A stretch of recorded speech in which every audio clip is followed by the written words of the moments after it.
From the national newsroom of the Canadian Press, I'm Lisa Laporte. Canada is among several countries condemning Israel's plan to launch an additional large-scale military operation in the Gaza Strip. Foreign ministers from several countries are rejecting the Israeli Security Cabinet decision for a takeover of Gaza City, saying it will aggravate an already catastrophic humanitarian situation.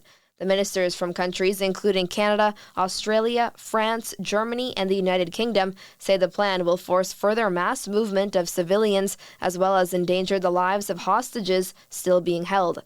The joint statement says any attempts to annex territory or extend settlements would violate international law. Naira Ahmed, The Canadian Press.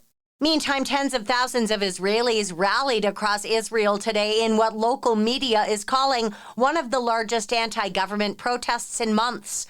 Police in Montreal say no arrests have been made after a Jewish man was attacked in the city on Friday. They say the 32-year-old was struck several times by another man in front of his 3 children. Montreal Mayor Valérie Plante is calling it a violent and unacceptable attack.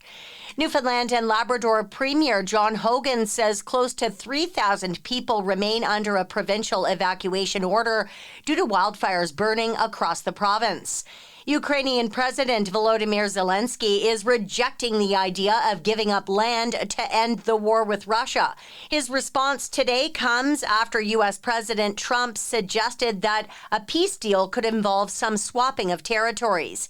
Speaking in Ukrainian, Zelensky says the answer to the Ukrainian territorial question is already in the constitution of Ukraine, and no one will deviate from this. Відповідь на українське територіальне питання є вже в Конституції України. Відступати від цього ніхто не буде і не зможе. Дарувати свою землю окупанту українці не будуть.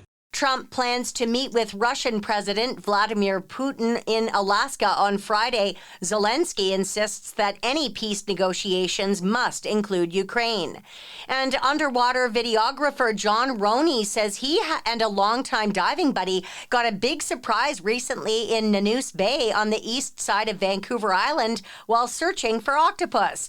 Roney says a large Pacific octopus with a 3-meter arm span immediately showed interest in them and then took his camera for several minutes. I think my biggest concern was just scratching the dome of my housing, but I was like, that would be a good story worth scratching the dome over because it took my camera and it was like carrying the camera around for a little bit, aiming it at a wall and stuff. So it was doing some filming on its own.